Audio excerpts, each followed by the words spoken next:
कपड़ा कहाँ पे बैठा दो ना उससे डर डर डर।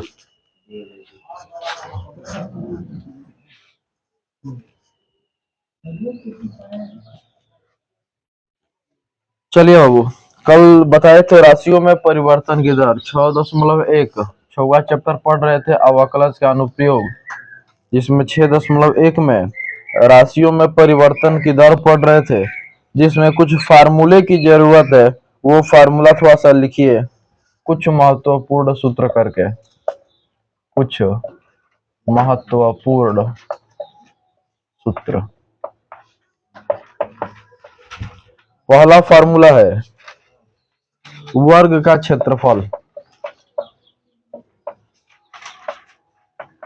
इसको आप एक्स स्क्वायर लिख सकते हैं। वर्ग का क्षेत्रफल लंबाई गुणे चौड़ाई होता है इसके आयत का, और वर्ग का भुजा का स्क्वायर होता है, तो भुजा एक्स मान लेंगे जिसका स्क्वायर हो जाएगा। इसका जो परिमाप होगा, वर्ग का जो परिमाप होगा 4 गुणे भुजा होता है, मतलब कि भुजा को एक्स माना गया, 4x हो जाएगा। एक्स वर्ग की भुजा है, ठीक है ना। दूसरा फार्मूला देखेंगे बाबू, आयत का क्षेत्रफल। आयत का जो क्षेत्रफल होगा वह लंबाई गुणे चौड़ाई होता है, तो एक्स गुणे वाई, एक्स को लंबाई और वाई को चौड़ाई बोला जाएगा। परिमाप जो होगा वह 2 कोष्ठ में लंबाई प्लस चौड़ाई ना जी, यह 2 कोष्ठ में एक्स प्लस वाई हो जाएगा, ठीक है। जहाँ जो एक्स और वाई है यह आयत की लंबाई और चौड़ाई है ना। तीसरा देखेंगे बाबू, समलंब चतुर्भुज का क्षेत्रफल। समलंब चतुर्भुज का क्षेत्रफल, इसके लिए जो फार्मूला होता है बाबू, 1/2 ए प्लस बी गुणे एच। और यहाँ पर ए बी और एच क्या क्या है तो थोड़ा ध्यान से समझ लीजिए। ए व बी समांतर भुजाओं के बीच की दूरी, और जो एच है समांतर भुजाओं के बीच की दूरी है। समांतर चतुर्भुज की मापें हैं ए व बी, तथा समांतर भुजाओं के बीच की दूरी एच है। चौथा देखेंगे बाबू, वृत्त का क्षेत्रफल। इसके लिए जो फार्मूला हो जाएगा पाई आर स्क्वायर हो जाएगा। इसका जो परिधि हो जाएगा 2 पाई आर हो जाएगा केवल, जहां आर क्या है, वृत्त की त्रिज्या है। गोले का आयतन देखेंगे बाबू,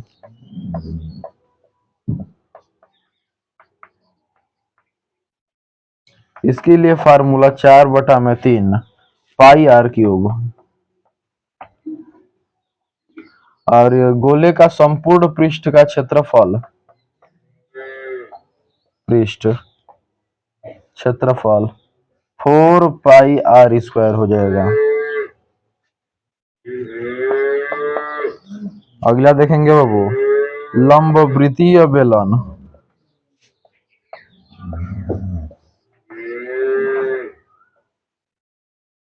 लंब वृत्तीय बेलन का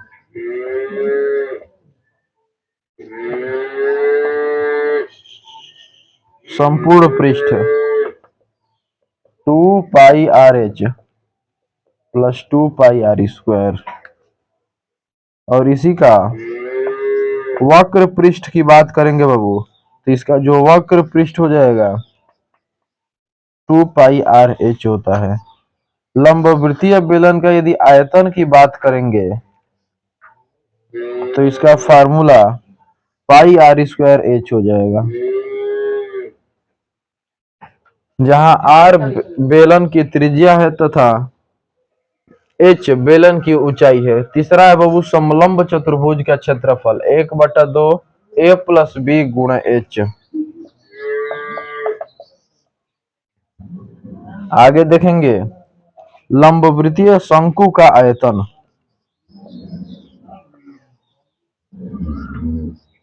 लंबवृत्तीय शंकु का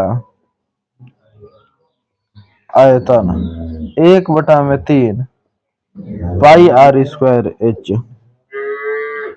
वक्र पृष्ठ जो इसका होगा, किसका, लंब वृत्तीय शंकु का, पाई आर एल हो जाएगा। और संपूर्ण पृष्ठ की बात करेंगे, इसके संपूर्ण पृष्ठ, तो इसका जो संपूर्ण पृष्ठ होगा वो pi R square plus pi R L, pi R square plus pi R L हो जाएगा। जहां इसमें बाबू जो एच है लंबवृत्तीय शंकु की ऊंचाई है, जो त्रिज्या है वह आर है, और ये एल जो है तिर्यक ऊंचाई है। इतना नोट करिए, फिर आगे दो चार फार्मूला है बताते हैं। ऊपर से एक दो मिटा दे रहा है बाबू।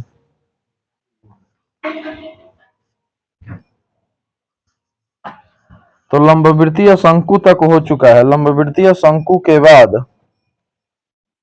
बढ़ेंगे घनाभ का आयतन।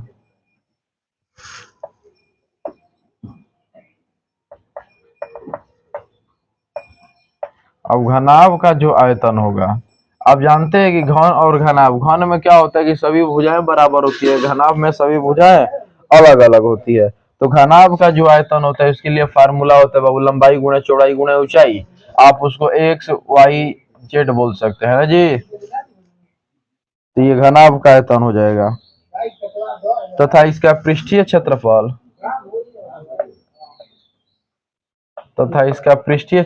दो ब्रैकेट में X Y plus Y Z plus Z X, जहां एक्स वाई जेड घनाभ की भुजाएं हैं।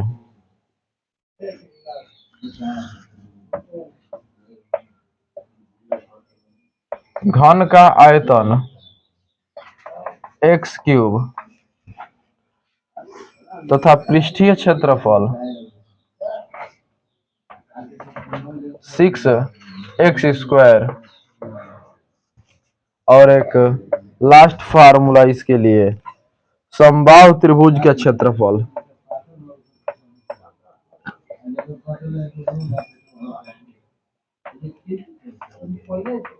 समबाहु त्रिभुज का क्षेत्रफल रूट में 3/4, और ये हो जाएगा भुजा का स्क्वायर, या एक्स का भी स्क्वायर लिख सकते हैं। और ये 10 फार्मूले आपके इस एक्सरसाइज के लिए पर्याप्त है, इससे बाहर कोई फार्मूला नहीं लगेगा। ठीक है ना जी। तो पहले फार्मूला नोट कर लीजिए, फिर आगे बढ़ते हैं, उसके बाद आगे बताएंगे। मिटा दे नीचे वाला एक दो। चलिए ठीक है, इतना कंप्लीट करिए पहले।